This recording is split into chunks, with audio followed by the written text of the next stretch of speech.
Harap saudara sekalian di rumah sehat-sehat dan mohon jaga kesehatan ya. Jangan kita sering keluar kumpul-kumpul. Marilah kita jaga diri sendiri dan sering cuci tangan pakai sabun ya. Oke, hari ini kita mau sama-sama belajar firman Tuhan yang agak sedikit keras ya firman Tuhannya kelihatannya ya. Oke, di Amsal 13 ayat 4.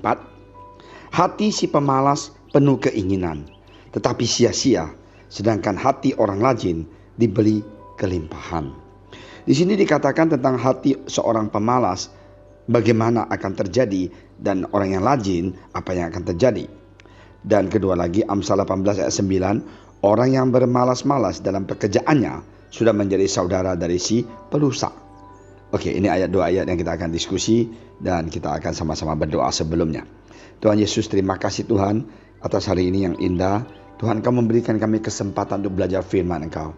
Urapi hamba Engkau dan bantulah hamba Engkau supaya semuanya jalan dengan baik dan semuanya firman Tuhan disampaikan dengan luar biasa. Dalam nama Engkau Tuhan. Sebagai seorang pekerja, marilah kita mempunyai inisiatif. Kita berpikir perusahaan yang telah bertahun-tahun memberikan kita pekerjaan, kita mau membalas budi dan berpikir supaya bos kita ini bisa melewati kesusahan dan beban yang berat sekarang ini. Jangan kita egois dan berpikir hanya diri sendiri. Marilah kita berpikir bos kita harus bagaimana, berikan input ya, kita kerja dan kita jaga perusahaan kita, jaga toko, jaga pabrik, jaga kantor kita dengan baik supaya perusahaan kita bisa bangkit kembali. Inilah orang yang berinisiatif. Seperti Ishak, dia usahakan ya bekerja. Dia tidak tinggal diam di sana. Ya, apa yang terjadi? Cuaca panas, situasi apapun terlihat tidak memungkinkan. Dia menabur benih. Menabur benih itu hasilnya mengejutkan.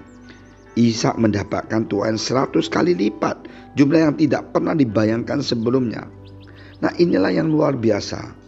Dan saya ingat satu cerita di Korea, ada seorang penantua bangkrut dia. Dan akhirnya Tuhan, dia cinta Tuhan, dia berdoa. Akhirnya Tuhan suruh dia ke Arab. Kenapa? Tanam. Di padang gurun itu tanam. Dan orang ketawa sama dia. Tetapi luar biasa, Tuhan berkati anak Tuhan ini. 2 tahun kemudian dengan kegagalan yang puluhan kali, akhirnya Tuhan berikan dia hikmat. Dia bisa tanam sayur di padang gurun. Nah, inilah mujizat Tuhan yang Tuhan telah berkati dan berikan buat anak Tuhan yang mempunyai inisiatif, yang mempunyai kemauan di dalam kesusahan, kelaparan, ya, kebangkrutan, dan dia tetap mendapatkan ide yang baru. Akhirnya Tuhan memberkati, buka jalan. Ishak memilih berinisiatif.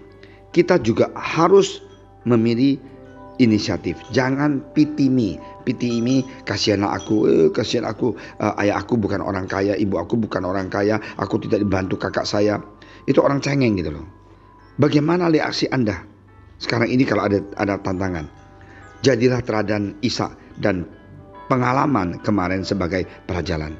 Jadilah pekerja yang pantang menyerah. Jadi seorang pengusaha yang pantang menyerah. Tidak hanya bersedih, mengeluh atau bersantai, tapi teruslah berusaha.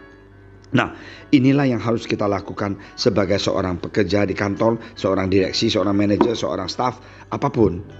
Ingat, jangan kita mengeluh, jangan kita bersantai, kita ikut tanya bos, apa yang saya bisa perbuat buat perusahaan ini. Aku kemarin berkatakan, dulu salah satu presiden Amerika mengatakan, don't ask what your country can do for you, but ask yourself, what can you do for your country? Jangan tanya apa yang negeri kamu bisa bantu kamu, tapi tanyalah kepada diri kamu, apa yang saya bisa berbakti, melakukan sesuatu untuk negara saya.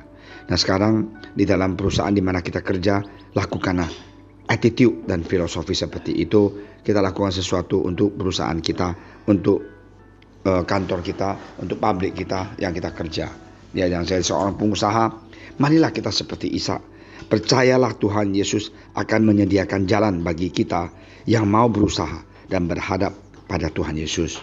Jadi kita pasti akan menang karena Yesus telah menang usaha kita akan bangkit kembali ataupun kita mendapatkan usaha yang lain, kita tidak tahu. Tapi Tuhan yang paling tahu. Fokuslah pada Dia, cinta Dia, jangan takut, percaya pada Dia. Mari kita berdoa. Terima kasih Tuhan Yesus atas firman Engkau.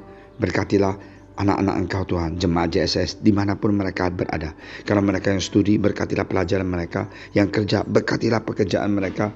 Yang kuliah, berkatilah kuliah mereka Tuhan. Yang bekerja, berkatilah tempat mereka bekerja supaya maju terus. Yang usaha, berkatilah usaha mereka supaya mereka senantiasa bisa maju. Terima kasih Tuhan Yesus.